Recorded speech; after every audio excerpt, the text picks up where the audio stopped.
Mheshimiwa Mwenyekiti, halmashauri ya manispaa ya Kigoma Ujiji hadi mwaka wa fedha 2020/2021 ilikuwa inapokea bajeti ya matengenezo ya barabara na madaraja jumla shilingi bilioni 1.6 kwa mwaka. Kuanzia mwaka wa fedha 2021/2022 mpaka 2025/2026 bajeti iliongezeka hadi kufikia shilingi bilioni 3.2 kwa mwaka.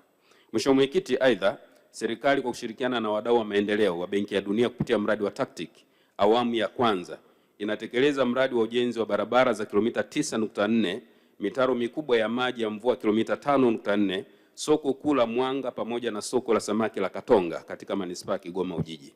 Mheshimiwa Mwenyekiti, utekelezaji wa mradi huu utaongeza mtandao wa barabara za lami Kigoma mjini. Mheshimiwa Mwenyekiti, serikali itaendelea kujenga uwezo wa kibajeti wa wakala barabara vijijini na mijini ili uweze kutekeleza ujenzi wa barabara za tabaka la lami kwa awamu kote nchini ikiwemo katika manispaa ya Kigoma.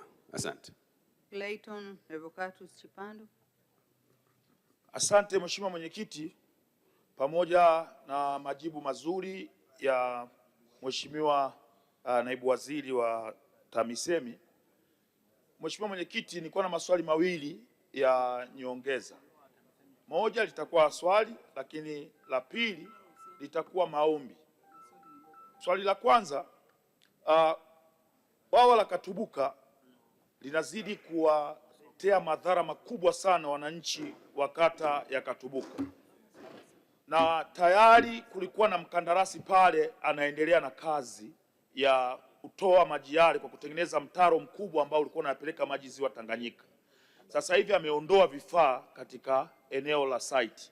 Serikali ina mpango gani wa kumlipa yule mkandarasi ili aweze kumaliza kazi ya kuondoa yale maji na kuwaacha wananchi katika makazi yao wakiwa na amani?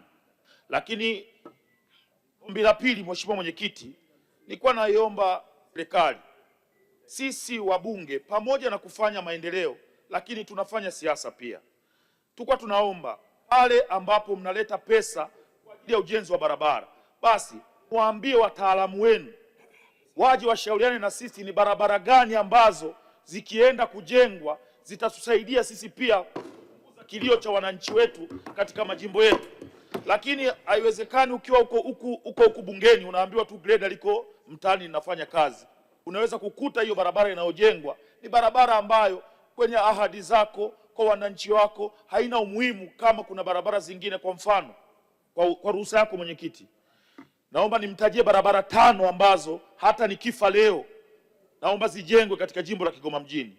Barabara ya kutokea uwanja wa Lake Tanganyika kupita Buzebazeba sokoni, Rusimbi, kata ya Majengo pamoja na kata ya Machinjioni.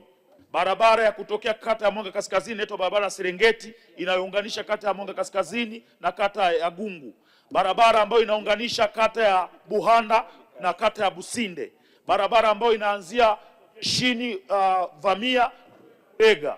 Barabara ambayo inaanzia madukani. Mheshimiwa Clayton ameshakuelewa kwa sababu hilo ni ombi sio swali, kwa hiyo Mheshimiwa Waziri ameshakuelewa. Tunashukuru. Nashukuru sana Mwenyekiti, naomba sana Mheshimiwa Waziri kubaki na hizi barabara kichwani hata nikifa leo. Hayo ndo maombi ya wananchi wa Kigoma mjini. Mheshimiwa Waziri, majibu.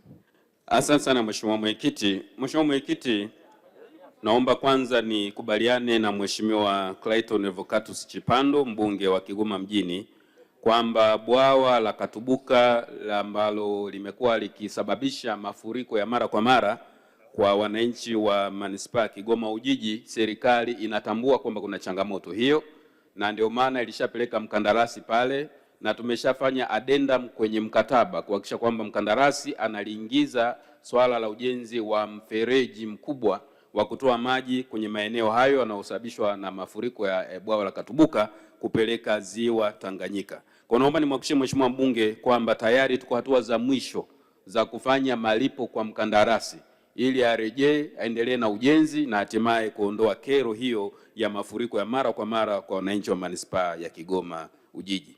Ni swala la pili, Mheshimiwa Mwenyekiti, ni kweli kwamba kuna fedha ambazo zimeendelea kupelekwa za ujenzi wa barabara kwenye majimbo yote kote nchini likiwemo jimbo la Kigoma mjini, na hivi karibuni jimbo la Kigoma mjini imepelekewa jumla ya shilingi milioni 898 kwa ajili ya kujenga lami ya Baptist mita 800, lakini shilingi milioni 450 kwa ajili ya kujenga barabara ya Zuru kiwango cha zege mita 420, na bajeti ya Kigoma mjini imeongezeka kwa mwaka 2025/26 kutoka bilioni 3.2 za mwaka uliopita mpaka shilingi bilioni 5.33. Kwa naomba niwahakikishie Mheshimiwa mbunge kwamba serikali inathamini uboreshaji wa miundombinu ya barabara katika mji wa Kigoma. Lakini nitumie nafasi hii kwa niaba ya Waziri wa Nchi, Ofisi ya Waziri Mkuu TAMISEMI, kuwaelekeza wakurugenzi wote wa mamlaka za serikali za mitaa kwamba ni maelekezo ya serikali kwamba fedha zozote zinapoingia katika majimbo yetu lazima waheshimiwa wabunge wapewe taarifa rasmi ya mapokezi ya fedha hizo, na mipango ya utekelezaji iwe barabara au miundombinu mingine yoyote, lazima waheshimiwa wabunge ambao ni wawakilishi wa wananchi katika majimbo hayo washirikishwe ili tuwe na uelewa pamoja na maamuzi ya pamoja ya utekelezaji wa miradi hiyo. Na swala hili limetolewa maelekezo mara kadhaa. Ni kuhakikishia tu Mheshimiwa mbunge na waheshimiwa wabunge tutafuatilia kwa karibu na tutachukua hatua kwa wakurugenzi na watendaji ambao hawatatekeleza maelekezo haya ya serikali. Asante.